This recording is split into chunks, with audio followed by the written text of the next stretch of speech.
it's happening. You know, I was just trying to send a little video of the intro to,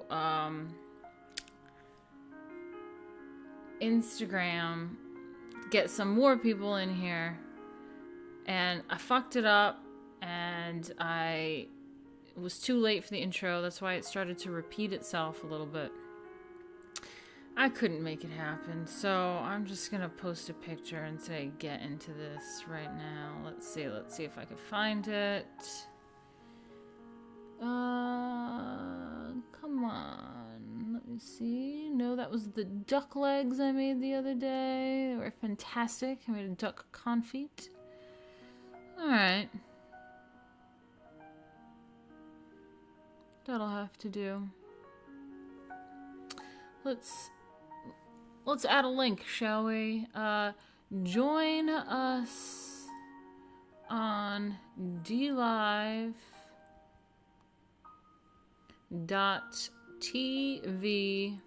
What is it? /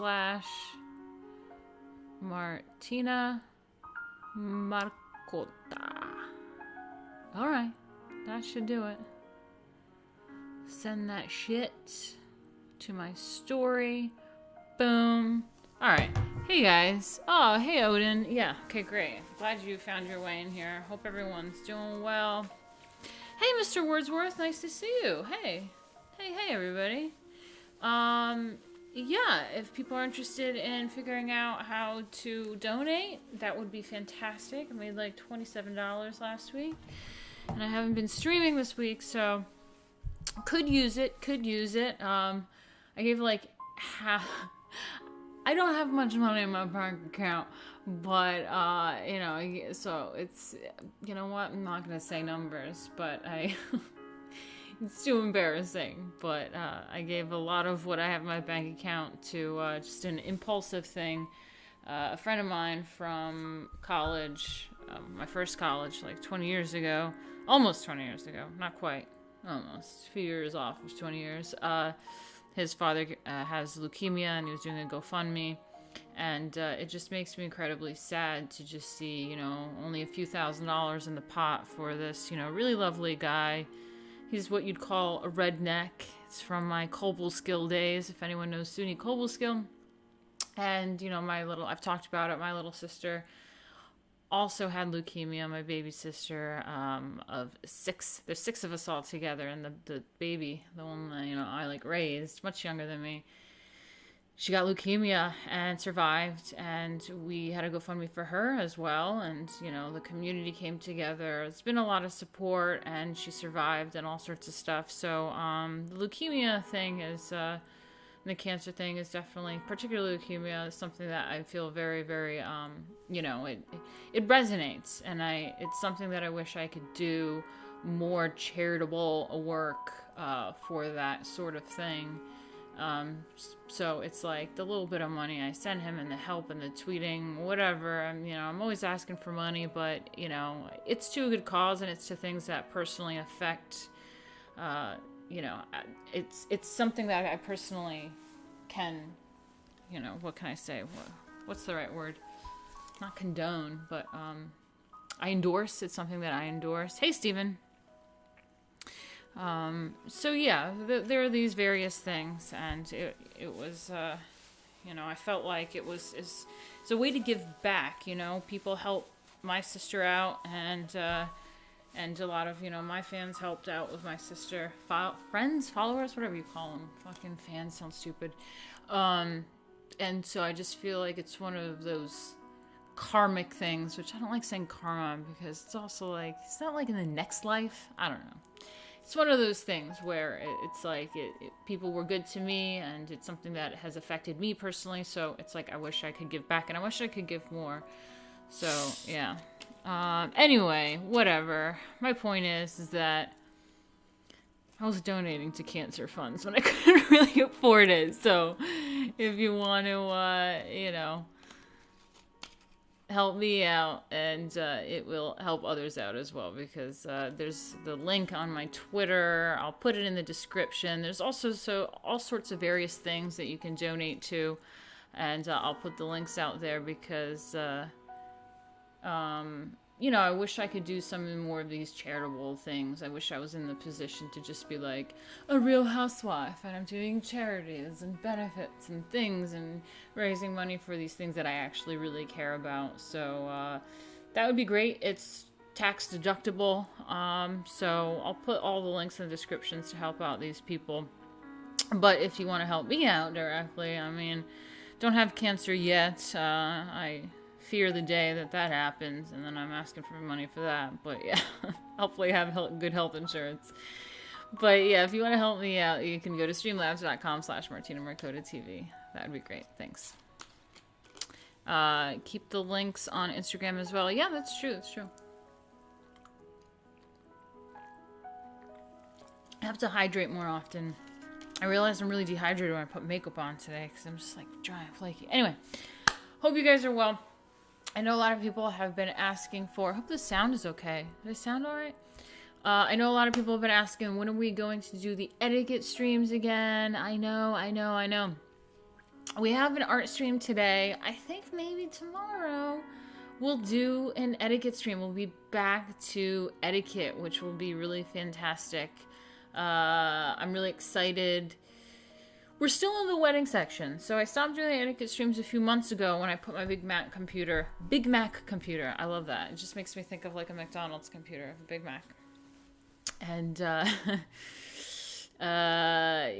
yeah, so, I put that away in storage, and I had all these cool graphics and effects and things for the etiquette stream, but a lot of people have been asking for it, and it'll be a nice change of pace from doing art history all the time, so I started doing some of the etiquette stuff, and where we left off was we were in the middle of wedding stuff. So it was pre-wedding stuff. It was engagements. It was that whole formality and whatnot. And now we are back to preparing for the wedding and having the wedding. And it'll be a lot of interesting stuff, especially for you guys. Some of you guys are younger, some of you older. And whether you're younger or older, I think you'll really appreciate kind of the tradition, the formalities, the fanciness to the casualness of the situation, and it's just really fun. Hello, Mike. Mike Maker looks like a new person in here. Hey. What's the picture in the background? My husband is a really big fan of Yoko Ono, and Sean Lennon is actually a fan of Lady Alchemy. He follows all my shit, and so he's got some poster from Iceland. Yoko concert back there. That's what that is. Anyway, hope you guys are worth. Oh, thank you for the lemons. Thank you, Mr. Wordsworth. Thank you. Hope you guys are doing well. So let's get to it. What are we working on today? Like I said, today we're going to do art history. Tomorrow we will do etiquette. Yay! Back to etiquette streams. Guys, it's really fun. The etiquette stream sounds like, what? Etiquette? It's just boring wedding stuff? What? But it's actually really fun, so a lot of people are asking for them. It's interesting to see what traditions are and these, like, kind of ways. And there's a difference. I did a whole stream about it last year. The difference between chivalry and simping. There is a difference, you know? A simp is just, like, all out just being a fucking simp. We get what that is. But chivalry is different, you know? A chivalrous man doesn't make himself, what is it called, a doormat to a woman. A chivalrous man has his own, you know, stance, his own, like the posture. It makes me think of like a good posture. You know, he stands up for himself as well, and he's a true man, but he is definitely a protector of women and children and has a certain amount of respect for elders and what have you. So it's really great. It's fun. And the book is quite interesting. So we'll get into that. And then also, guys, reminder, we are having Michael Graves, who was the former singer. He was a former singer of the Misfits at one point from the 90s to 2000s. He will be with us here on D Live on Sunday the 14th. Yeah, that's right, Autorox. He said, right, he has independence. Yeah, exactly. There's a difference, and I think that sorry, going back to the etiquette thing, there's a nuance between chivalry and simping, and I think a lot of people just throw the word simp, just blanket statement if you're even nice to a girl. Then there's a difference, and there truly is simping, and I've seen it, I see it, I've, witnessed it, it happens, and there is a difference. It's really nice. It's the most manliest man thing, the most attractive thing you can witness is true chivalry, and it truly is appreciated by a true lady. So that is an important aspect that I think both the left and right need to remember. And the left want to control people's thoughts, feelings, emotions, writing, entertainment. They want to control everything for, this whole social justice thing, but we already have a mechanism in place for social cohesion, and that is called etiquette. And that is something the left have been trying to destroy because they think it's old school, they think it's snooty, they think it's a class difference, and that is not what etiquette is about. Etiquette is not about putting your nose up at another class or however wealthy someone is, or what their upbringing is, or whether or not they know the little nuances of which fork to pick up at a dinner. That's not really what etiquette is about. Etiquette is about having respect for others, and having that true respect for others that is just the classiest thing one can do, and it doesn't cost any money. It doesn't require any education other than just simply knowing. And once you start knowing how to tie your shoelace, or how to put on socks, or to do whatever, it just becomes second nature to you. And trust me, other people around will notice, and they will think a certain way of you in a positive way about it. So I think it's really important. And then the right get out of control, thinking that they have to be so anti-feminist that they become really nasty towards women, especially online. They have become nasty towards elders, ooh, boomers, right? But there is something really, really amazing and refined when one has etiquette and they act in such a manner. It almost has this like alchemy thing, like studying alchemy, or like enlightenment and self-improvement. You start to find an inner peace with yourself, and knowing how to be like a Buddha around others and give respect to others, and other people really appreciate it. It's amazing. It's amazing stuff. We got a Southern gentleman in the house. That's right. Simping is out of desperation. That's right. Yeah, it gets lost on people. It is like a needle in a haystack. Take me, for example. I was raised to be a Southern gentleman. Yeah, that's right. Awesome. That's right, Autorox. That's right. Okay, so now let's get back to Sunday, the 14th. I will be doing a stream, like I said, with on D Live. It'll be live on D Live, so I really hope you guys join, so you can ask him questions. We can just watch it live, and you can interact. We can be interactive with Michael Graves, who was the lead singer of the Misfits from the 90s to 2000s. That'll be really fun. He's going to be performing live, so I got to make sure my audio's all sorted and everything's working out. It's something I got to do as soon as I get off this stream. But yeah, and then the following day, the Ides of March is what we're calling the stream. The following day, on the 15th, I will have the video premiered live on YouTube. So I will be in the chat interacting and all that stuff. On the 15th, and it'll be like a live stream if you miss it, or you want to watch it again and interact with the chat, because the chat is always amazing. You guys are so awesome in the chat. Always really intelligent people, just like we've got this. I don't know if it's a new person or you use a different name on D Live, but Autorox, I mean, amazing. This Southern gentleman over here that knows about etiquette. Yeah. So, if you want to interact with the chat again on the 15th, please join us on YouTube. But we will be live with him. You can interact with him on the 14th on D Live. I have to sort out tonight an exact time, so follow me on Twitter if you want to have updates and make sure you don't miss that. We were going over time, so the later the better for him, so we'll figure out exactly what time that means.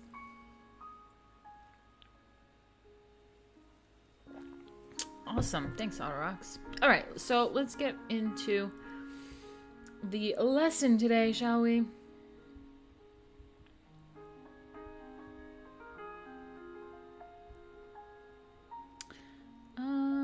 That's not it. Well, it is, but hold on a second. That's what we're looking at right now. So, the last we are going over Europe and America. Oh shit, I forgot to put Europe and America.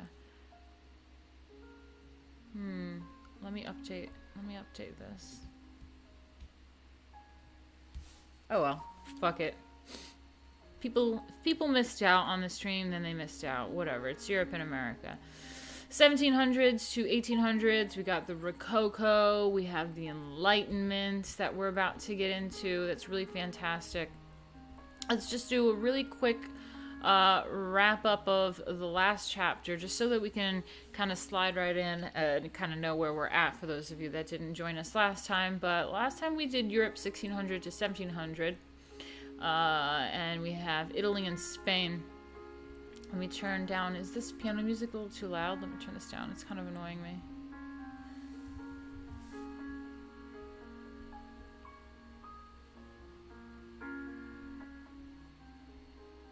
Is that like too low? Is it like oddly low where it's like you can kind of hear something in the background? I don't know. Just let me know how that piano background music is. Is it like distractingly low, you know? When it's like too low, it's kind of almost distracting. It's like, what the fuck is that in the background? Or is it nice?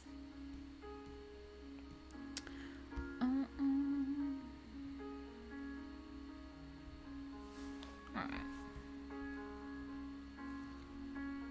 Now it's jamming again. Okay, so in contrast to the precision and orderly rationality of Renaissance classicism, Italian Baroque art is dynamic, theatrical, and ornate. Kind of like the Rococo period. I'm into it. In architecture, Francesco Borromini emphasized the sculptural qualities of buildings. The facades of his churches are not flat frontispieces, but undulating surfaces that provide a fluid transition from exterior to interior space. I love the word undulating. They use it all the time. Undulating.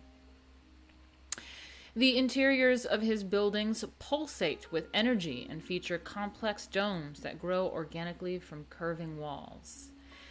The greatest Italian Baroque sculptor was my favorite, Bernini. He was also an important architect. He's not just a sculptor, but he was an architect. In Ecstasy of St. Teresa, he marshaled the full capabilities of architecture, sculpture, and painting to create an intensely emotional experience for worshippers, consistent with the Counter-Reformation principle of using artworks to inspire devotion and piety. Yeah, so his Ecstasy of St. Teresa is amazing. It's just like a little tiny picture. It's all blurry. But yeah, that was, again, the Baroque, the Counter-Reformation that inspired, I say it at every stream, the importance of art in culture and history and society is that they knew, okay, there was the Reformation and the Counter-Reformation was happening where the church was kind of being attacked and they went back to being like, nah, we are badass. Let's tap into the hearts and minds of the people and we're going to do that through art. They funded artwork like crazy. And that is why we have things like the Sistine Chapel, these Bernini sculptures, and he did, what was it? The church in the Vatican. St. Peter's, New St. Peter's. He did New St. Peter's. There's just so many fantastic pieces of works that are important to our culture, to Western culture, to today, because of the church understanding the importance, the Roman Catholic Church understanding the importance of art and funding it. So it's something that the right needs to kind of pick up on. Why is the left just ahead so much culturally and everything? Is because they understand the importance of art, and the right, I'm sorry, do not. Anyway, so in painting, Caravaggio broke new ground by employing stark and dramatic contrast of light and dark, and by setting religious scenes in everyday locales. everyday locales filled with rough-looking common people. Yeah, so Caravaggio was kind of like a modernist at the time. So instead of doing everything the typical Baroque way of doing religious scenes, all like, oh, there's like halos and there's like amazing, everything's so opulent and gold and epic. He made it kind of really mundane, and it was just kind of like a drab wall, and like, so, like Jesus doesn't have this massive halo and looking really epic. He's just kind of like, but yeah, he did the contrast of light and dark, which he's known for, and it was fantastic, and it became a big fan with, artists following him. But there were critics that were more into traditional, and Caravaggio liked the everyday, the mundane. He liked the ugly, so he was a bit of a modernist in this Renaissance age. Is it Renaissance? Yeah. In this time. And so it's kind of funny, because even back then you had the trads. The trads being like, Caravaggio is like too degenerate. It's really funny. The greatest Spanish Baroque painter was Diego Velázquez, court painter to Philip IV, roughly 1621 to 1665.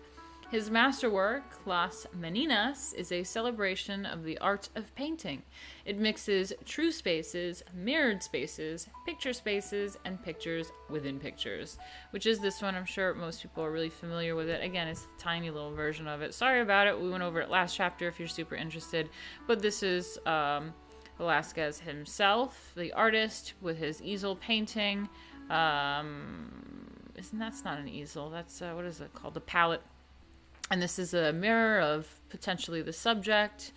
This is, we got midgets and shit, and, kids, and this, other paintings on the painting. So there's a lot to it that is actually quite interesting. Then we have Flanders and the Dutch Republic, which is super huge. They were definitely pioneers of, doing all this.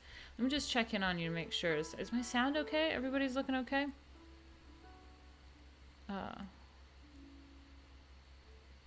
That's right, critiqued. We have no cool history recorded without art. It speaks to us. I mean, art history is so important. Even in the cavemen. What do we have? We have sculptures and cave paintings. That's what we know of what was going on back in, like, fucking thousands of years ago. Tens of thousands of years ago. God knows how long ago fucking shit was. Tens of thousands, hundreds. Do we have things from hundreds? No. Okay, I'm not going to make myself sound stupid. But yeah, like 10,000 years ago. Sound is fine. Okay, great.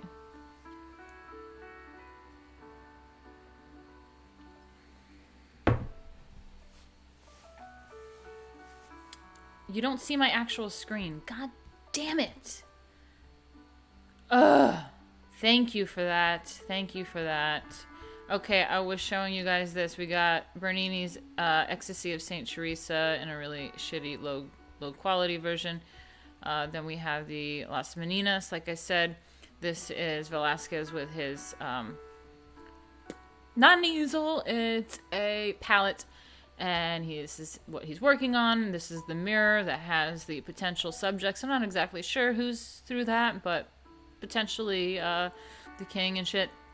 I got midgets and kids, someone peeping through here. We got paintings within paintings on the walls. So there's a lot going on here. Okay. Then we have Flanders and the Dutch Republic. In the 17th century, Flanders remained Catholic and under Spanish control.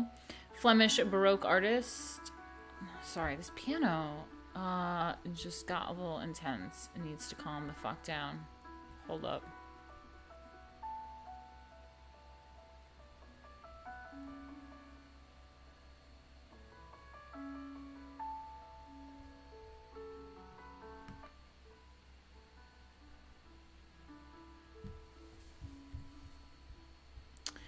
All right. Oh God, it's like sometimes I think it's low and then it just like pops back up, like going nuts. Okay. What do we have? In the 17th century, Flanders remained Catholic and under Spanish control. Flemish Baroque art is closely tied to the Baroque art of Italy. The leading Flemish painter of this era was Peter Paul Rubens. Ah, I love Rubens. His paintings of the career of Marie de Medici, Medici, exhibit Baroque splendor in color and ornament and feature Rubens' characteristic robust and foreshortening figures in swirling motion. Yeah, so right here he captured the Marie de Medici arriving in France, and everyone is fucking overjoyed, including angels blowing trumpets and, these Rubenesque figures down here. They're sea creature women, the sea creatures. What are they called? Not legends or lores. Oh, God, I have no words sometimes, like, when I'm live. It's ridiculous. Anyway, so then we have the Dutch Republic received official recognition of its independence from Spain in the Treaty of Westphalia of 1648. Worldwide trade and banking brought prosperity to its predominantly Protestant citizenry, which largely rejected church art in favor of private commissions of portraits, genre scenes, landscapes, and still lifes. Ah, the importance of private commissions. Once people have money and their finances are, prosperous, they start spending money on art. And that is really, really interesting concept to think about. Rembrandt, the greatest Dutch artist of the age, treated a broad range of subjects, including religious themes and portraits. His oil paintings are notable for their dramatic impact and subtle gradations of light and shade, as well as the artist's ability to convey human emotions. Rembrandt was also a master printmaker, renowned for his etchings, something people don't quite know all the time. So we got Rembrandt's Night Watch over here. Ooh. Again, if you're interested in the details of these, you can go to the last art stream video. Then we have Frans Hals produced innovative portraits of middle-class patrons in which a lively informality replaced the formulaic patterns of traditional portraiture. Jacob van Ruisdael specialized in landscapes depicting specific places and not idealized Renaissance settings. Peter Claes painted Vanitas still lifes featuring meticulous depictions of worldly goods and reminders of death, like skulls and tipped over glasses and walnuts and shit. Vermeer specialized in painting Dutch families in serenely opulent homes. Vermeer's convincing representation of interior spaces depended in part on his use of the camera obscura. I mean, I think Leonardo da Vinci did this as well, but it is quite amazing, actually, when we were looking at Vermeer, and we didn't even look at the girl with the pearl earrings and shit. It was another one, and it was quite stunning, actually. It looked like a painting. I mean, not a painting. It was a painting. It looked like a photograph. So, using the camera obscura, it was crazy how realistic he got this, got his paintings, and he was a master of color as well.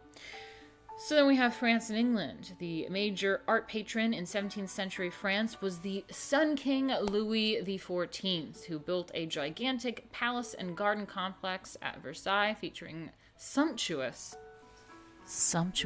I love when they say the word sumptuous in here, furnishings and sweeping vistas. Okay, again, the people that funded arts. A major art patron was Louis XIV, the Sun King, okay?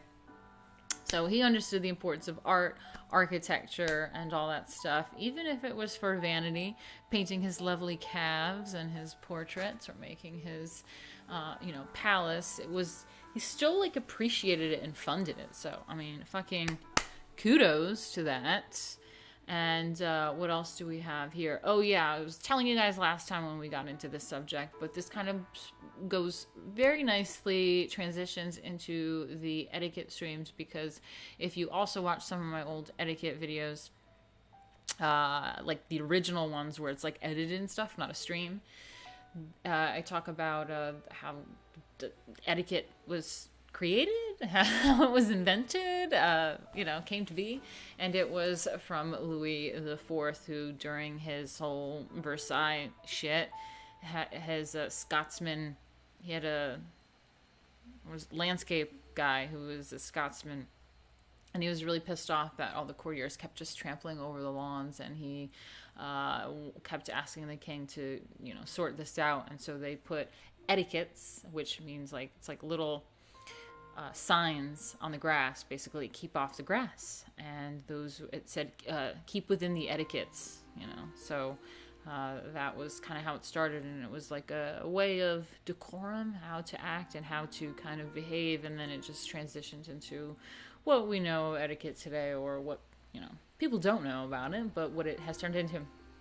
Anyway, among the architects Louis employed were Charles Lebrun and Jules Hardouin Mansart, who succeeded in marrying Italian Baroque and French classical styles. The leading French proponent of classical painting was Nicolas Poussin, who spent most of his life in Rome and championed the grand manner of painting, which called for heroic or divine subjects and classical companions, with figures often modeled on ancient statues. In England, architecture was the most important art form. Christopher Wren harmonized the architectural principles of Palladio with the Italian Baroque and French classical styles. So this is the Wren in New St. Paul's, London, 1675 to 1710.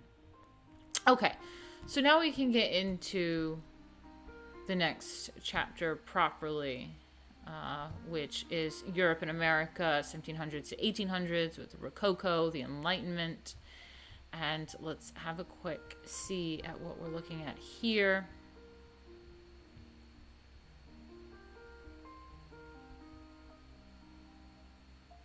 Okay.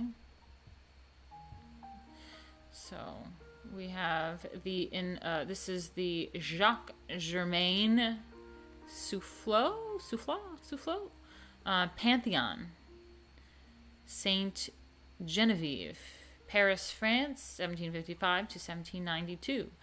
The Enlightenment revived interest in the art and culture of ancient Greece and Rome. If someone can help me pronounce this, maybe I'll have to go to pronouncenames.com. Soufflot's Pantheon combines a portico based on an ancient Roman temple with a colonnaded dome and a Greek cross plan. So this has a very Roman architectural plan to it. There's columns and all that, yeah. And there's a cross. It's made in a cross, and there's a dome. Okay. Makes sense.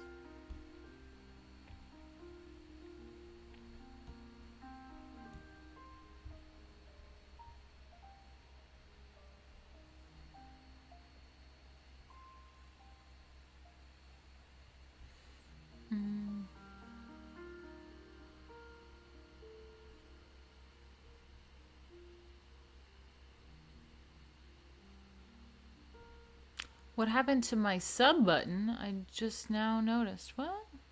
What do you mean? What happened to my sub button?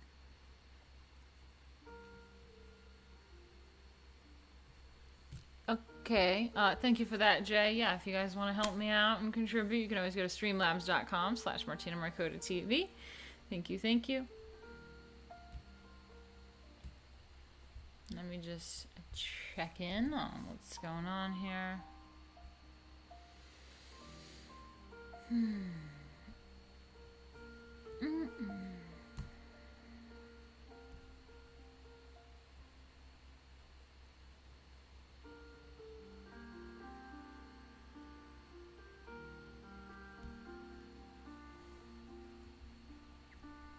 Okay, getting back to it.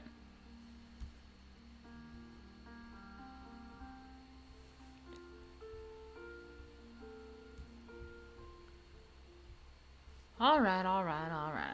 So let's get back to art history. So in 1700, Louis XIV still ruled as the Sun King of France, presiding over his realm and French culture from his palatial residence at Versailles. By 1800, revolutions had overthrown the monarchy in France and achieved independence for the British colonies in America. The 18th century also gave birth to a revolution of a different kind, the Industrial Revolution, which began in England and soon transformed the economies of continental Europe and North America. Against this backdrop of revolutionary change came major transformations in the arts. So you see, there's always, whenever major transformations are happening, art is reflective of that. We have Rococo. The death of Louis XIV in 1715 had important repercussions in French high society.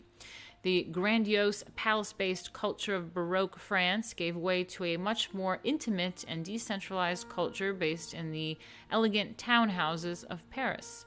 These private homes became the centers of a new style called Rococo, which was primarily a style of interior design. The term derived from the French word rocaille, literally pebble, but it referred especially to the small stones and shells used to decorate grotto interiors. Shells or shell forms were the principal motifs in Rococo ornaments. Cool. In the early 18th century, Paris was the social capital of Europe, and the Rococo salon was the center of Parisian society. Wealthy, ambitious, and clever society hostesses competed to attract the most famous and the most accomplished people to their salons. The medium of social intercourse. Oh, social intercourse. They say social intercourse in the etiquette book so often. And it is so funny that we are now merging with the art stream and the art history, and they said social intercourse. Everyone would love it and think it's so funny when I said social intercourse in the etiquette streams. The medium of social intercourse was conversation spiced with wit. Repartee as quick and deft as a fencing match. Artifice reigned supreme, and participants considered enthusiasm or sincerity in bad taste. French Rococo salons were complete works of art with guests surrounded by elegant furniture, enchanting small sculptures, ornamented mirror frames, delightful ceramics and silver, and decorative tapestry complementing the architecture, relief sculptures, and wall paintings. I mean, sounds fantastic. I'm all about it. I'm all about that. SupportArt.com. That's right, Odin. PronounceNames.com. SupportArt.com. Love it. Oh, where'd people go? We lost half our group here. Not into the art history. Not into it. PronounceNames.com. Where did we go? I don't see you guys.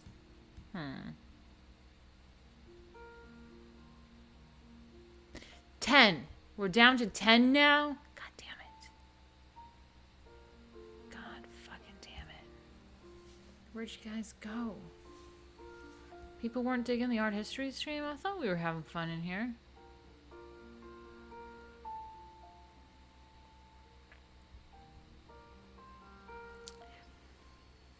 That's right, Odin. Those Rococo manners sound absolutely enchanting. I agree. Thank you, Critiqued. You're here. Okay. Thank you guys for being here. Okay. So let's get to it. I don't know how to pronounce this name, so I'm going to have to go to pronouncenames.com. Pronouncenames.com. Yeah, that's how she says it.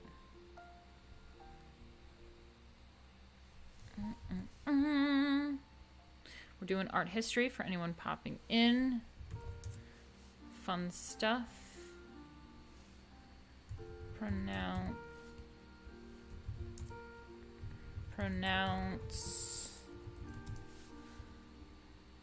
How to pronounce.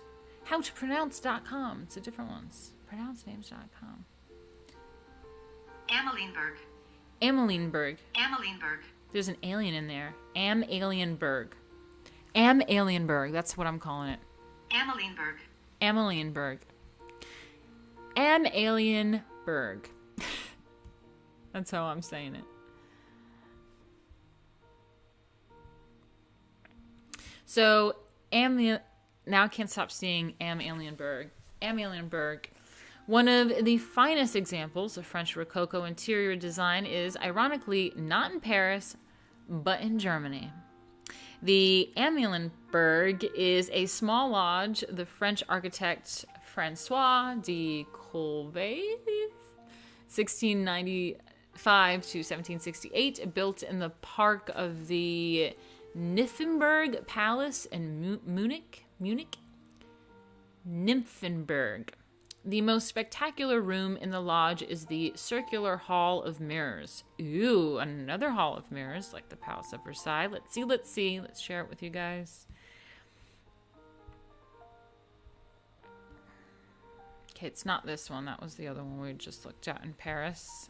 Ooh, lovely. Let's zoom in a bit so you could see all the detailing. The Rococo, meaning pebble. Look at the little... Love it. I love gold. Oh, there's all the mirrors. Love it. Yeah, look at how the mirrors really blow up the space, because, I mean, it's a big room for me. I mean, I'm from New York City, so, I mean, it's quite a large room for me, but it's not as, ooh, shit. What happened? There we go. It's not as big as you would think. Use control and use scroll wheel to zoom in. Okay, too complicated.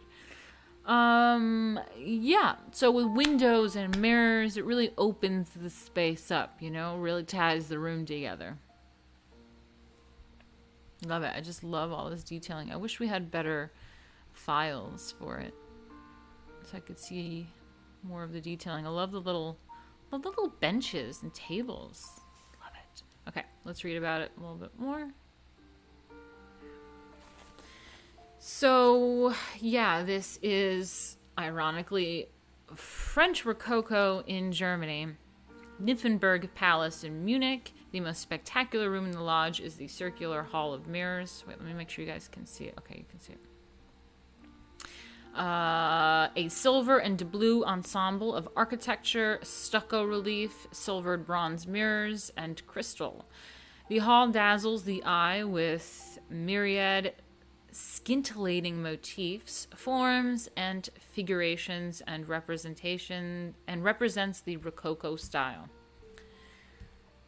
at its zenith. So it represents the Rococo style at its zenith. This is by François de Courville's Hall of Mirrors, the Amalienburg in Nymphenburg Palace Park, Munich, Germany, early 18th century. Designed by a French architect, this circular hall in a German lodge displays the Rococo architectural style at its zenith, dazzling the eye with the organic interplay of mirrors, crystals, and stucco relief. Love. Silvery light reflected and multiplied by windows and mirrors bathes the room and creates shapes and contours that weave rhythmically around the upper walls and the ceiling coves. Everything seems organic, growing, and in motion.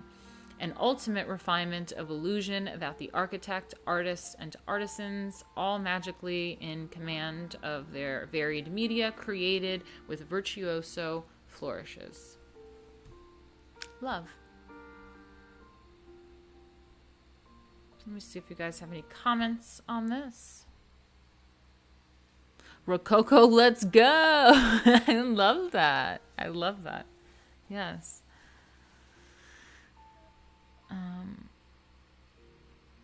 That's right. So many different types of art all together. That's right. That's right.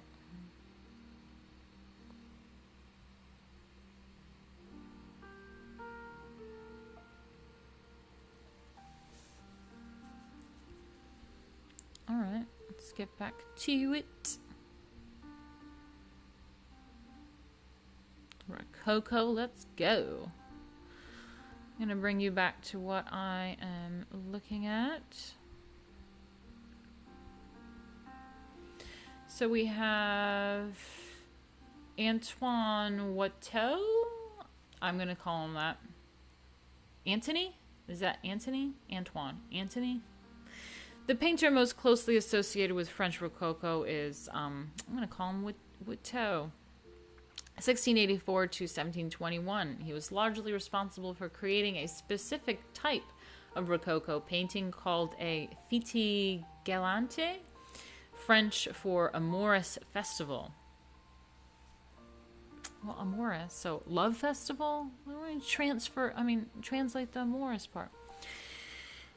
These works depicted the outdoor amusements of French high society. Watteau's masterpiece, Pilgrimage to Clotharia, is that how you say it? Is it a C or a K sound? So let's see, figure 11.3. This is probably his most famous Fête Galante picture. Let's look. That one looks familiar, actually.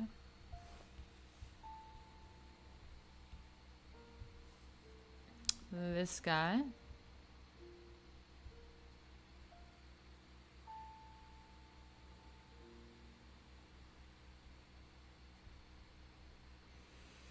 So yeah, it was the artist's entry for admission to the French Royal Academy of Painting and Sculpture. In 1717, the Fête Galante was not an acceptable category for submission, but rather than reject Watteau's candidacy, the Academy created a new category to accommodate his entry. Well, holy shit. Imagine an art school being like, we don't have a category for your submission, so we'll make one. And we'll put you in history books.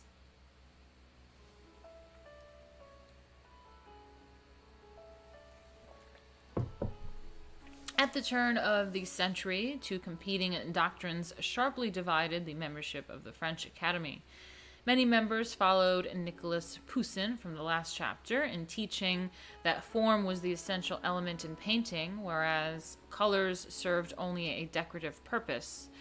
Quote, colors in painting are as allurements for persuading the eyes, Poussin argued. The other group took Peter Paul Rubens from the other chapter as its model and proclaimed the supremacy of color.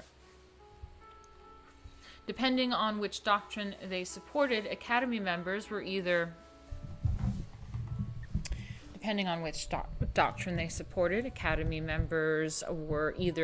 Poussinites or Rubenites. Watteau was Flemish, and Rubens' coloristic style heavily influenced his work.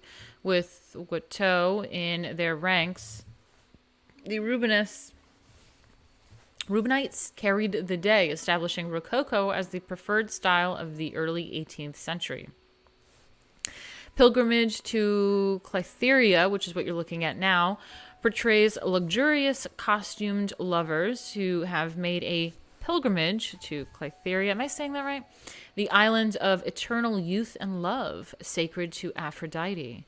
The elegant figures move gracefully from the protective shade of a woodland park filled with amorous cupids and voluptuous statuary. Voluptuous.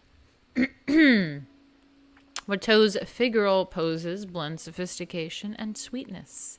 He composed his generally quite small paintings from albums of superb drawings in which he sought to capture slow movement from difficult and unusual angles, searching for the smoothest, most poised, and most refined attitudes. Love it.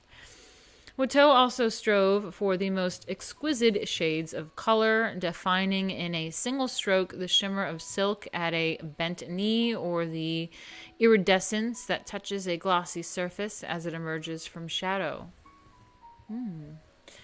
The haze of color, the subtly modeled shapes, the gliding motions, and the air of suave gentility appealed greatly to the Rococo artist's wealthy patrons.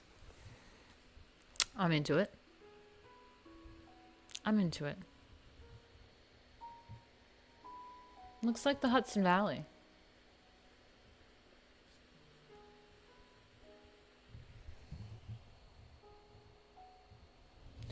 Oh my god, I keep getting updates on Fox, and it's just all about this fucking royal shit going on. Goddamn Meghan Markle. Fucking hell.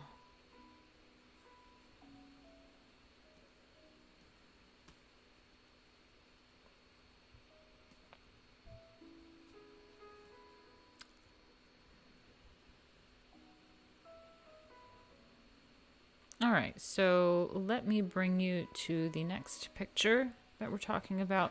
Oh, this one. This is a famous one. I feel like maybe I've seen this. If it's at the Met in New York City, then maybe I've seen it. I have a feeling maybe it was another one. Oh, fuck, what'd I do? Yeah, let's look at some of the detailing. Lovely. Her shoe is falling off. Oh, dear. Nicely pointed toe. She's got a nice mule on. I love the shoes. Look at the tiny feet there. Wow, my feet are huge. This guy's being a creep underneath her skirt in a bush. We got, you know, this guy pushing her. And all of the statues and cherubs are all looking at her as well. And the lovely trees. Love it. And a tree swing. Look, even look at this tree is cool. I love the way that that looks. Lovely. Lovely. And then you see the size here. See, this is 1 foot. So it's about, you know, 2.5 maybe. 2.5 feet. It's not very big. Not a very big picture. But a lot of detailing. I love that the background just has like this haziness to it, but it's there. See, this is the kind of stuff that I love to use for my backgrounds, like for photography. It would be really great. Yeah.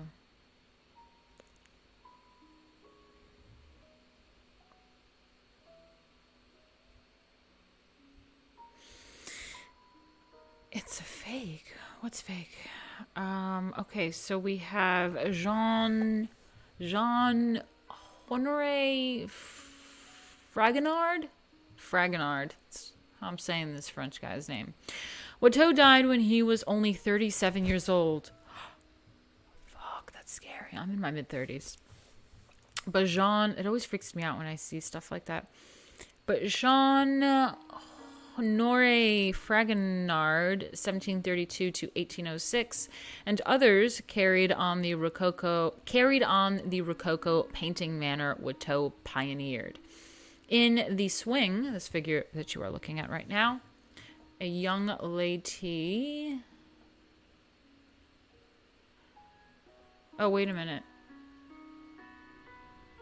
Oh, no. I forgot to... Why is this not in order? Oh, fuck. Hold on. I'm going to go back to this for a second real quick because I forgot to read the little side thing. So this is... Watteau, Pilgrimage to Cytherea, 1717. It is oil on canvas. It is 4 feet 3 inches by 6 feet 4.5 inches, and it's at the Louvre in Paris. Watteau's Fête Galante paintings depict the outdoor amusements of French high society. The haze of color, I love the haze of color, subtly modeled shapes, gliding motions, and air of suave gentility match Rococo taste. Taste is also something really big in our etiquette streams that we talk about. Okay, now we're going to continue back to this one when Watteau died. So who do we have here? Yeah, the Fragonard guy who carried on Watteau's painting manner in the swing, which is what you're looking at now, I do believe. Yes. A young gentleman has managed an arrangement whereby an unsuspecting old bishop swings the young man's pretty sweetheart higher and higher, while her lover and the work's patron in the lower left-hand quarter stretches out to admire her ardently from a strategic position on the ground. Strategic position. admiring her. I'm telling you, this is like some fucking pornographic degeneracy. The trad Twitter would be going nuts at this. How porno-fucking graphic, even though it's not nude. It's being a little creep. In the lower left, can't wait till this gets canceled. Oh my god, can't wait till the left start canceling this shit. I mean, you know, I can wait, but I mean, that's gonna be fucking hilarious when they try to cancel this shit. So anyway, yeah, in the lower left-hand corner, stretched out to admire her ardently from a strategic position on the ground, the young lady flirtatiously and boldly kicks off her shoe toward the little statue of Cupid. The infant love god holds his finger to his lips. The landscape setting is out of Watteau, a luxuriant perfumed bower in a park that very much resembles a stage scene for a comic opera. Yeah, that's what I say. It's very lovely to be a background for photography. That would look like a stage scene for an opera as well. The glowing pastel colors and soft light convey almost by themselves the theme's sensuality. Very sensual. She knows what she's doing, says Jay. That's right.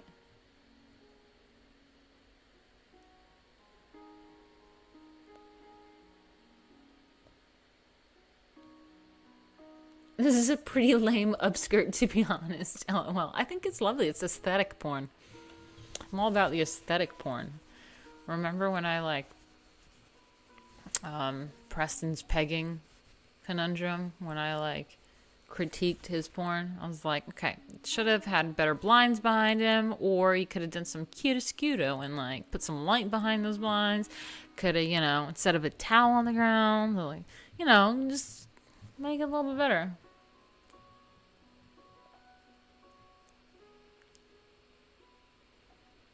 Okay, what's next? Oh no, this is Jean-Honoré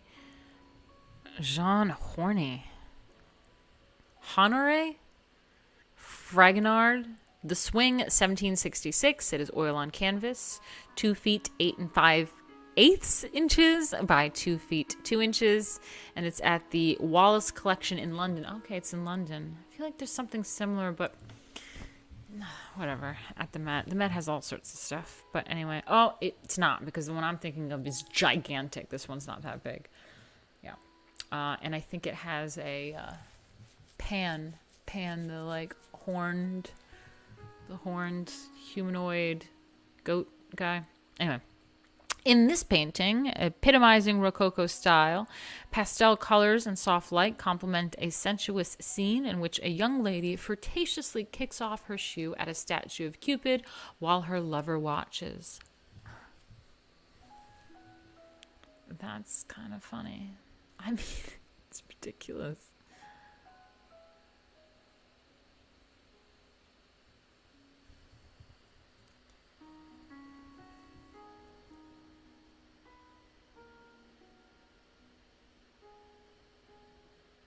Oh, you said tame, not lame. Sorry about that, Jay. Can't read. I'm fucking dyslexic.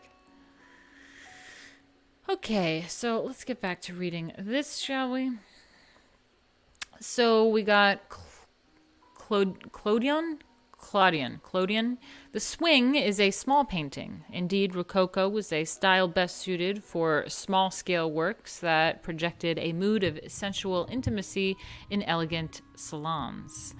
I'm saying that right? It's a salon, not saloon, because there's only one O. Whatever. Many 18th century artists, including Claude Michel. It's not Michael. Claude Michel, called Clodion, 1738 to 1814, specialized in small sculptures representing sensuous Rococo fantasies. Satyr crowning a Bacchante? Am I saying that right? Is a characteristic example of Clodion's work. Okay, let's look at that.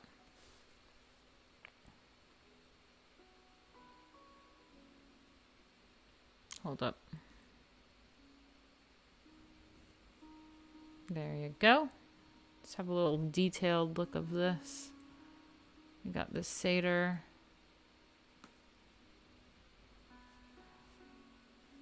Crowning some nude lady. There you go. Ooh. How degenerate. It's porn, guys. I don't know. I don't know if this is... This trad artwork is a little too degenerate for trad Twitter.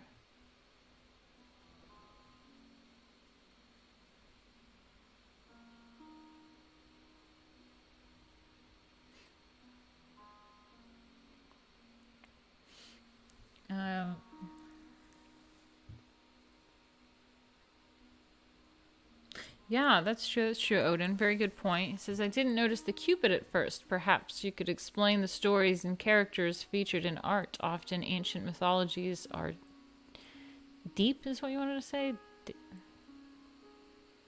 She dummy thick. Is she thick? I'm thick with abs.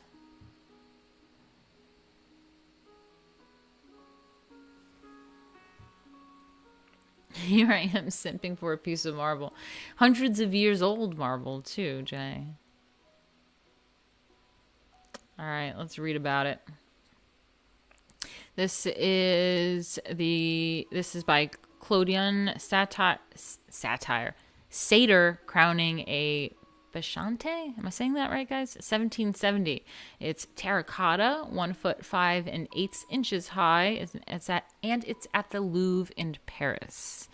The erotic playfulness of Fragonard's paintings is evident in Clodion's tabletop terracotta sculptures representing sensuous fantasies, often involving satyrs and bacchantes, the followers of Bacchus. Oh, bacchantes. Okay, it's like Bacchus. Okay, gotcha.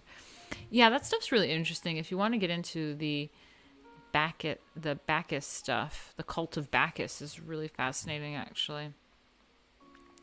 Let me just look up a little something.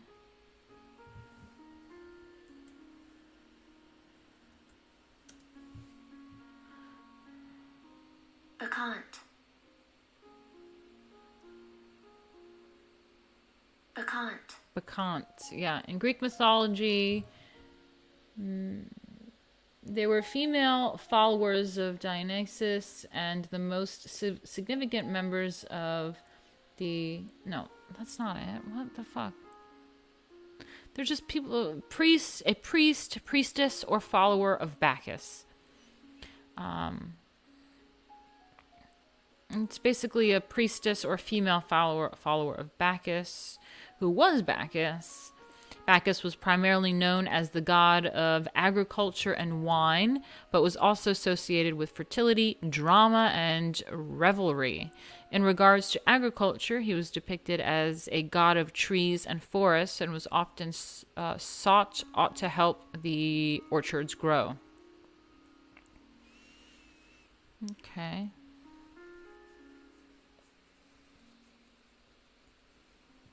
Alright, yeah, it's just like, god of agriculture and shit. So we got hippy dippy, fucking nude.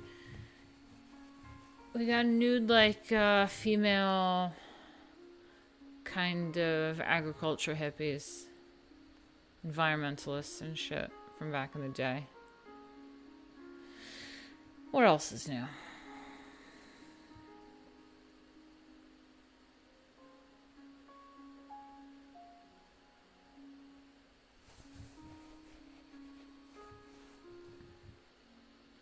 That means he's evil, taking advantage of that girl, yeah. Yeah, he has a hooved foot. It's a satyr. So a satyr is, I think, that half goat, half male form. Let's look it up. Satyr. Satyr. Okay, I guess that's how you say it. In Greek mythology, a satyr, also known as a Silenos, is a male nature spirit with ears and a tail resembling those of a horse, as well as a permanent exaggerated erection. What the fuck?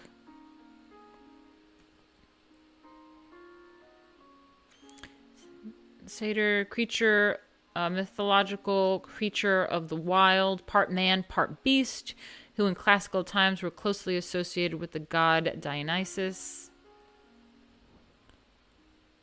Our satyr's bad. However, the Greek poet Hesiod identifies satyrs as brothers of the nymphs, while also calling them good for nothing and mischievous, followers of Dionysus, the god of wine and ecstasy. Satyrs had a reputation for drunkenness and bad behavior.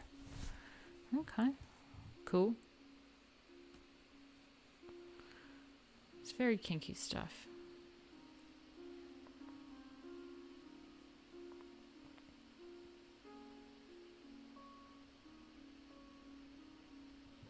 Everybody was raping everybody in Greek mythology. Yeah, it's actually true.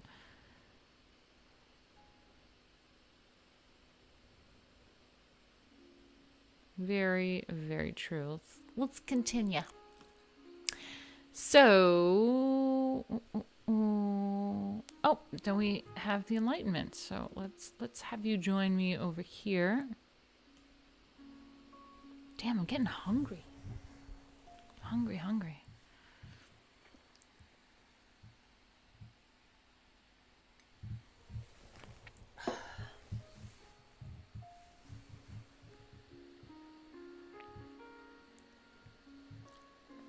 So,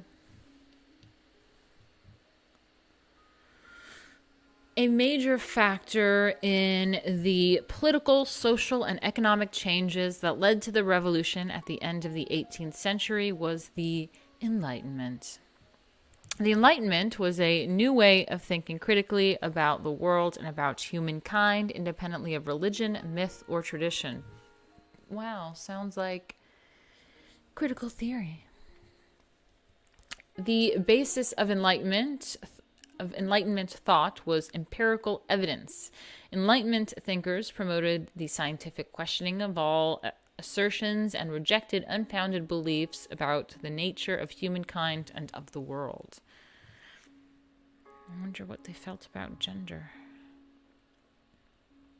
If gender is a science or not. This new approach to the acquisition of knowledge had its roots in the 17th century with the mathematical and scientific achievements of René Descartes, 1596 to 1650, Pascal. Pascal's law. Yeah, that's a science thing.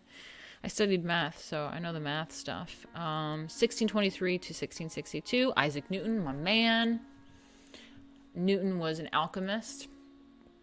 1642 to 1727, and Gottfried Wilhelm von Leibniz. So Leibniz, 1646 to 1716. He was also a mathematician. It's really interesting because Leibniz and, was it Newton? I think both independently created calculus at the same time, but totally independently of each other, which is a really fun fact. So if you Google who created calculus, there's this whole thing, and they both did at the same time, completely independent, their own kind of language versions of it, but it's the same concept. So England and France were the principal centers of the Enlightenment, though it is dictums influenced the thinking of intellectuals throughout Europe and the American colonies. Benjamin Franklin, 1706 to 1790, Thomas Jefferson, 1743 to 1826, and other American notables embraced its principles. We have Newton and Locke. Don't forget, guys, you can help me out with my goal down here if you are enjoying yourself and you appreciate what I'm doing by going to this link up here, streamlabs.com/Martina Markota TV. It will also be in the description. And you can help me with a little bit of my goal. That would be fantastic. Thank you. It's been a rough few months, man. I don't know what's happening.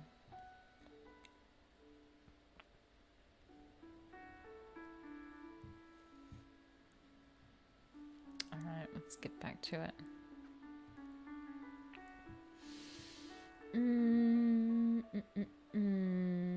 Okay, Newton and Locke. Of particular importance for Enlightenment thought was the work of Great Britain's Isaac Newton, 1642 to 1727, and John Locke, 1632 to 1704. In his scientific studies, Newton insisted on empirical proof of his theories and encouraged others to avoid metaphysics and the supernatural. Excuse me? Newton was into alchemy, so he was very much into metaphysics and the supernatural. But it was also empirical data. So they say about Isaac Newton that he was not the first of the scientists, but the last of the mystics, or the last of the alchemists, I don't know, magicians and shit. I don't know how I feel about this, but anyway, okay. I mean, it's true because alchemy is the start of science. So there is laboratory work. It is about empirical data as well, but it's also combining, that's called outer work. It's also combining the inner work and understanding the God connection with science, not separating God from science, but there's like some sort of, quantum physics type shit going on there. Anyway, so...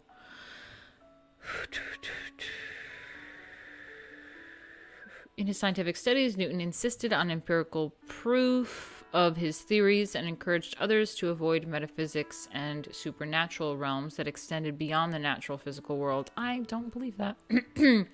This emphasis on both tangible data and concrete experience became a cornerstone of Enlightenment thought. John Locke, whose works acquired the status of Enlightenment gospel, developed these ideas further. According to Locke's doctrine of empiricism, knowledge comes to people through their sense perception of the material world. See, that's called the outer work, the material world. And then there's the inner work, which is the spiritual, the psychological, the, inner stuff. That's why people now have to go to therapy and take pills and all sorts of stuff, because they're not working on their inner work, and the inner work is important for health. And anyway, from these perceptions alone, people form ideas. Locke asserted that human beings are born good, not cursed by original sin. The laws of nature grant them the natural rights of life, liberty, and prosperity, as well as the right to freedom of conscience. Government is by contract, and its purpose is to protect these rights. If and when government abuses these rights, the citizenry has the further natural right of revolution.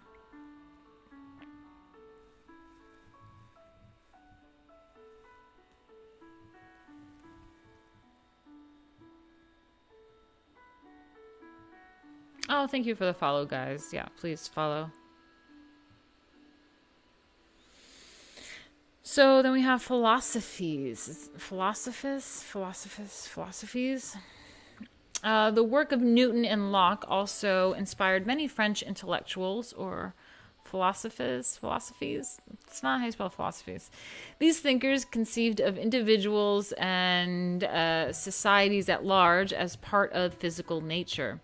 They shared the conviction that the ills of humanity could be remedied by applying reason and common sense to human problems. They criticized the powers of church and state as irrational limits placed on political and intellectual freedom. They believed that by the accumulation and propagation of knowledge, humanity could advance by degrees to a happier state than it ever had known. This conviction matured into the doctrine of progress. Oh, that word progress. And its corollary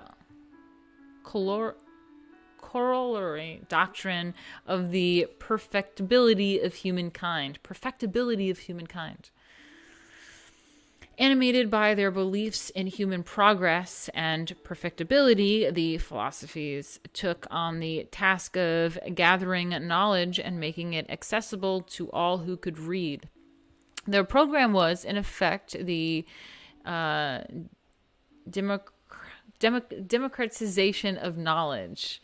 Denis Diderot, 1713 to 1783, became editor of the groundbreaking 35-volume encyclopedia, a compilation of illustrated articles written by more than 100 contributors, including all the leading philosophies. The encyclopedia, I'm calling it that, okay? There's an E at the end of it. I'm calling it encyclopedia. Was truly comprehensive. Its formal title was Systemic Dictionary of the Sciences, Arts, and Crafts. How cute. And included all available knowledge, historical, scientific, and technical, as well as religious and moral and political theory. François-Marie Artaud, better known as Voltaire, 1694 to 1778, became and still is the most representative figure, almost the personification of the Enlightenment spirit. Voltaire was instrumental in producing Newton and Locke to the French intelligentsia. Voltaire hated and attacked through his writings the arbitrary despotic rule of kings, the selfish privileges of the nobility and the church, religious intolerance, and above all, the injustice of the Ancien regime, the old order. He converted a whole generation to the conviction that fundamental changes were necessary. This conviction paved the way for the French Revolution as well as the American Revolution. Interesting.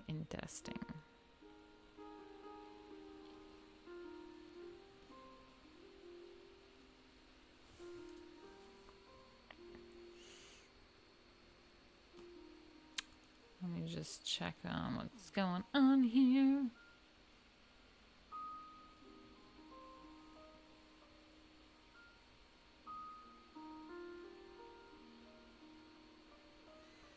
Sad, guys.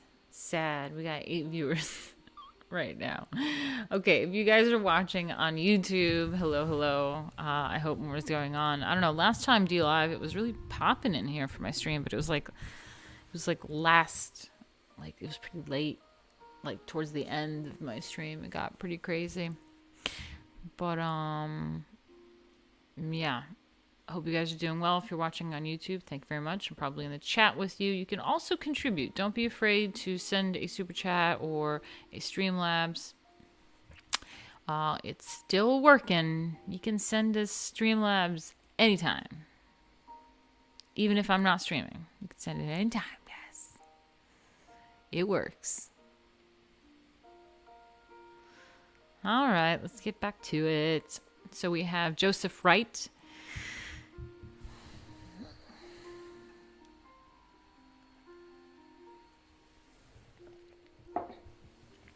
The Enlightenment's emphasis on scientific investigation and technological invention opened up new possibilities for human understanding of the world and for control of its material forces.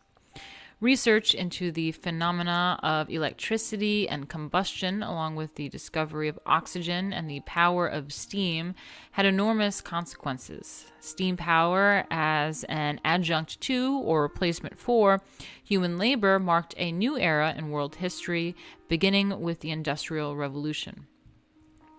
Most scholars mark the start of the Industrial Revolution with the invention of steam engines in England for industrial production, and later their use for transportation in the 1740s.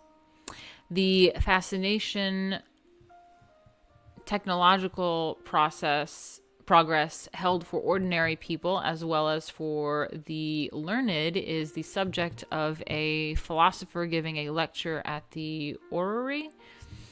1116. I think it's this. Okay, great. Cool. So let's look at this. We've got some art happening. Yay! Only Martina can make this fun.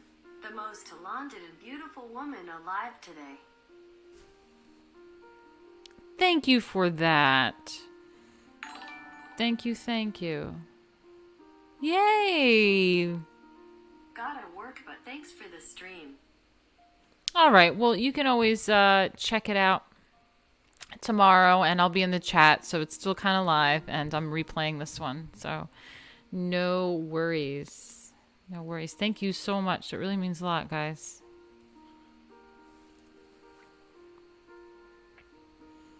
Now the auto voice is back on. That's strange because I turned it off before and then now it's on again. I don't know what Streamlabs is up to. What? How come it's not showing up on my Streamlabs? That's strange. Why is it not showing on my Streamlabs?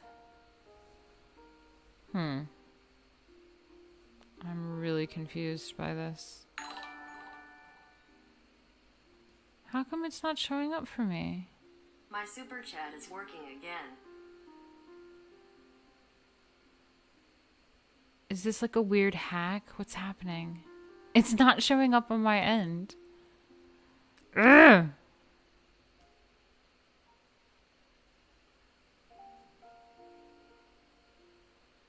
Oh, hey Josh Randall, nice to see you. It's kind of freaking me out that I'm not seeing it on my end. Hopefully that sorts itself out. See, why didn't my thing adjust? Hold on. Let me check it out. Maybe if I log out and log back in, see what happens. Oh my god, yay. I only wish it was showing on my thing. Rembrandt Respecter. Rembrandt Respecter, that's right, that's right.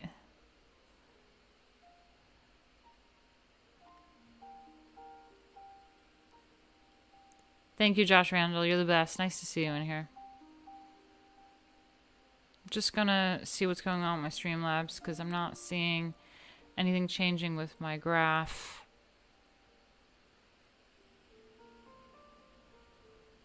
And it's kind of freaking me out.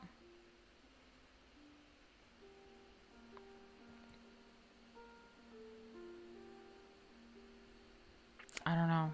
I don't know why it's not showing up on this goddamn graph.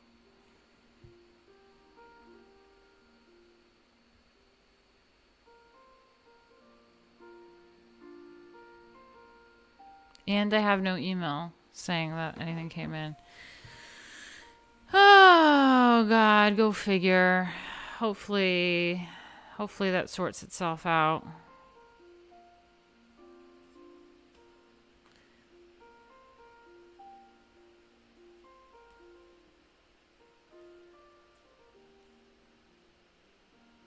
I'm really annoyed now.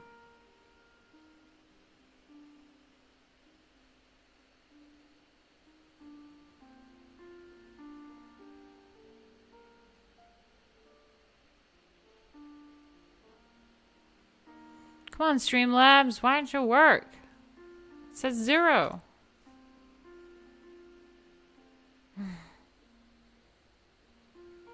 It's really fucking annoying me. Sad.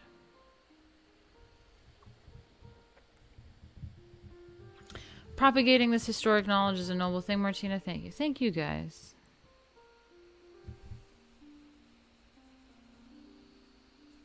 Thank you, guys. I'm really sad that this Streamlabs is not working. I don't know what's happening. I'm just going to try to not think about it. But let's go to the next picture.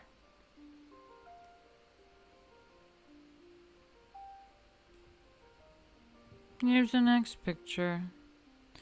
So we have Joseph Wright of Derby, a philosopher giving a lecture on the orrery in which a lamp is put in place of the sun. That looks really awesome. It is circa 1763 to 1765. It is oil on canvas, 4 feet 10 inches by 6 feet 8 inches, and it's at the Derby Museum Art Gallery in Derby. Wright's commemoration of recent inventions was in tune with the Enlightenment doctrine of progress, and this dramatically lit scene, the wonders of scientific knowledge, mesmerize everyone. Yeah, it's pretty cool.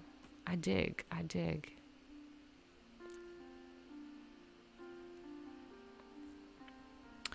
So the fascination, technological progress held for ordinary people as well as for the learned is the subject of a philosopher giving a lecture at the orrery by the English painter Joseph Wright of Derby, 1734 to 1797.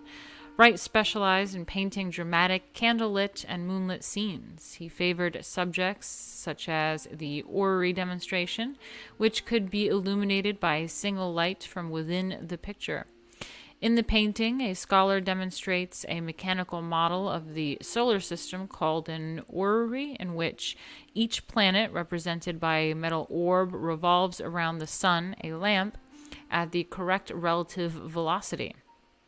So velocity is basically a speed. Yeah. No. Sorry, I'm thinking about it in calculus terms. So, yeah, velocity is speed. At high velocity is speed. So, it's an instantaneous... Yeah, okay, sorry, I got confused with acceleration. So, it's basically a derivative is velocity. So, it's an instantaneous rate of change. It's velocity at a certain point is... Yeah.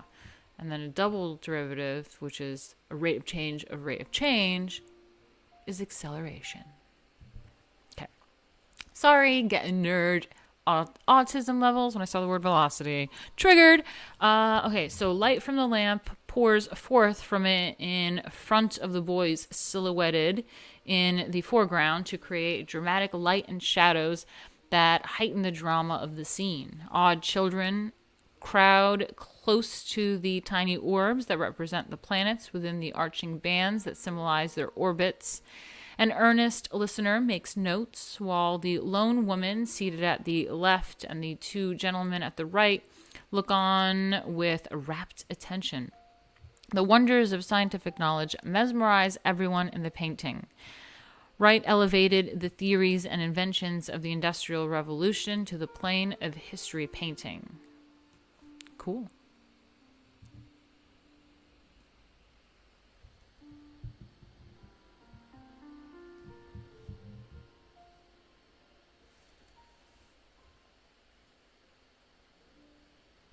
Are you guys doing all right and chilling? I'm still really confused why Streamlabs hasn't picked up those donations. Like, what was that? Why did that happen?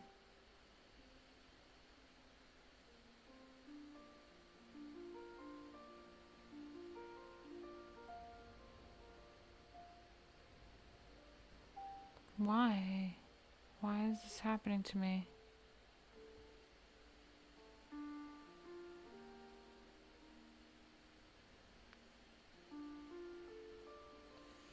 Josh Randall, did that work for you? Like, did that, like, actually go through? I'm, like, really annoyed by this.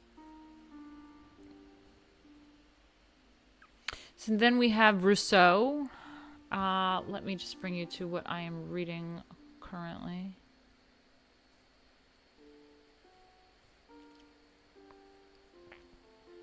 So Rousseau, the second key figure of the French Enlightenment, who was also instrumental in preparing the way ideologically for the French Revolution, was Jean-Jacques Rousseau, 1712 to 1778. Voltaire believed the salvation of humanity was in the advancement of science and the rational improvement of society.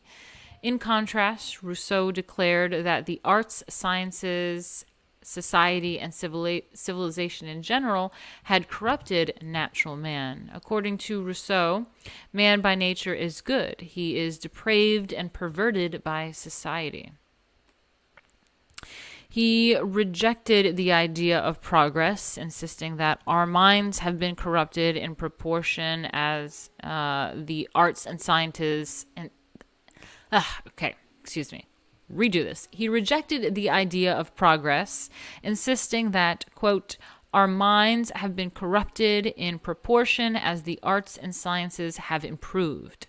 Rousseau's elevation of feelings above reason as the most natural human expression led him to exalt as the ideal the peasant's simple life with its honest and unsullied emotions. Then we have, how do you say this? Chardin?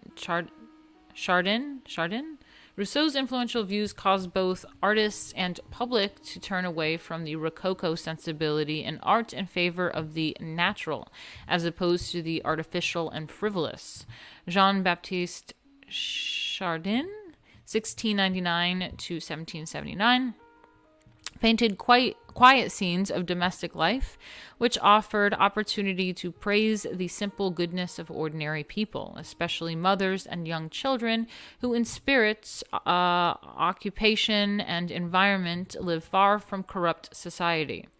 In Saying Grace, let's check that out, 1117, okay. Aw, Saying Grace, how cute. It's really lovely. It looks like a picture. I love it.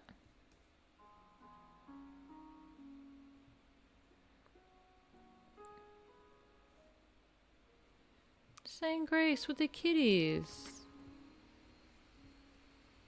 So cute. I love it. It's big. Oh, no, it's inches, not feet. Okay.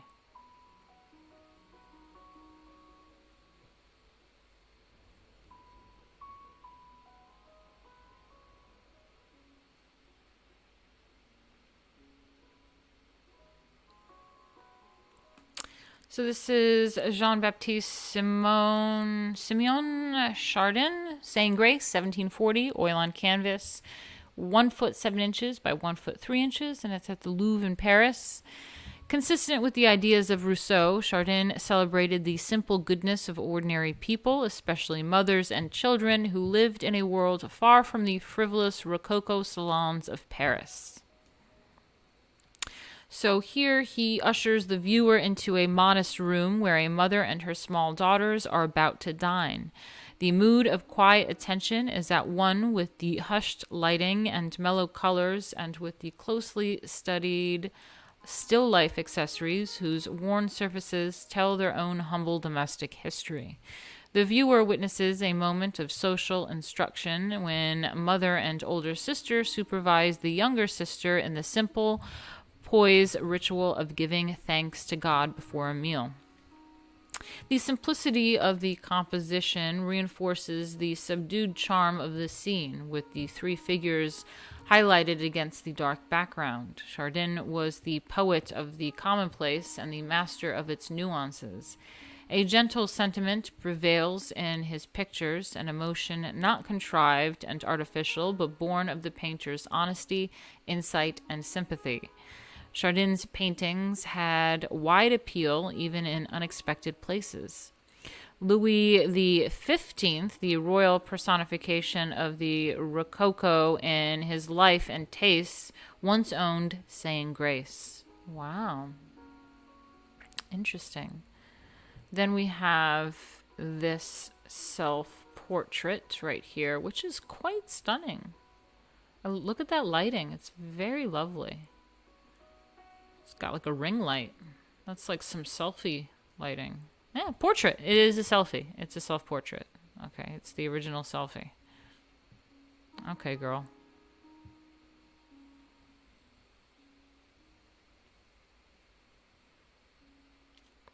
So then we have Vigée-Lebrun, self-portrait by Elizabeth Louise Vigée-Lebrun, 1755 to 1842, is another variation of the naturalistic impulse in the 18th century French art.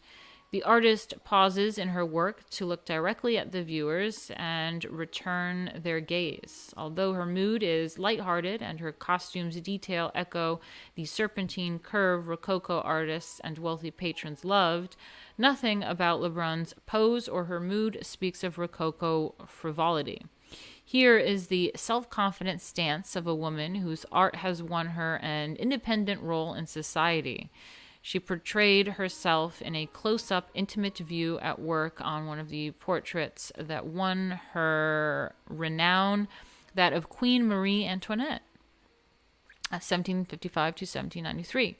Like many of her contemporaries, Lebrun lived a life of extraordinary personal and economic independence, working for the nobility throughout Europe. It's kind of like Lady Alchemy. Very trad, right? People are always freaking out about trad shit. And look at this. She was famous for the force and grace of her portraits, especially those of high-born ladies and royalty.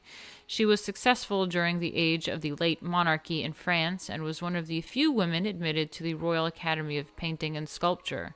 After the French Revolution, however, the Academy rescinded her membership because women were no longer welcome, but she enjoyed... Look at that. After the Revolution. Progress, right? But during the monarchy, she was accepted.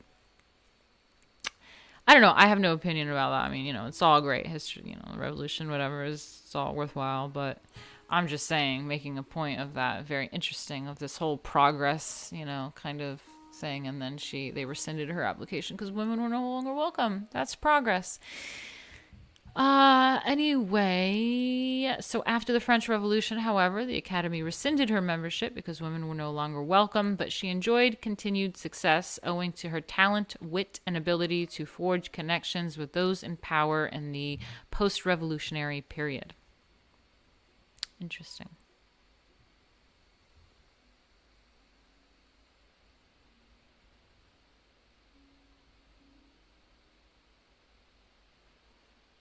Yeah, that's right, Odin. Giving thanks for a meal. That just hit me. We shouldn't take anything for granted. Yeah, I mean, that's the whole point of giving thanks before a meal, is to thank God and be appreciative, not just, because it's routine and tradition, but to embrace the idea of being thankful.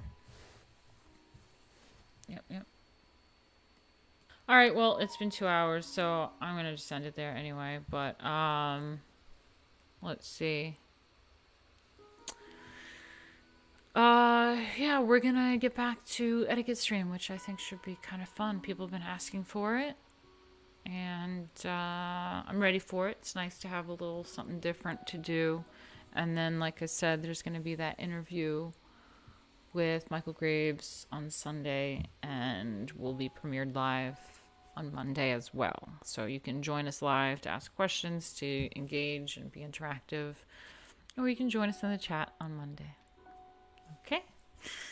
Thank you guys. I really do appreciate you guys who are in here and that are always so supportive and helpful and kind to me. I really appreciate you. It's not taken for granted. Trust me, it means more than you know. But I'm going to figure everything out later. Bye.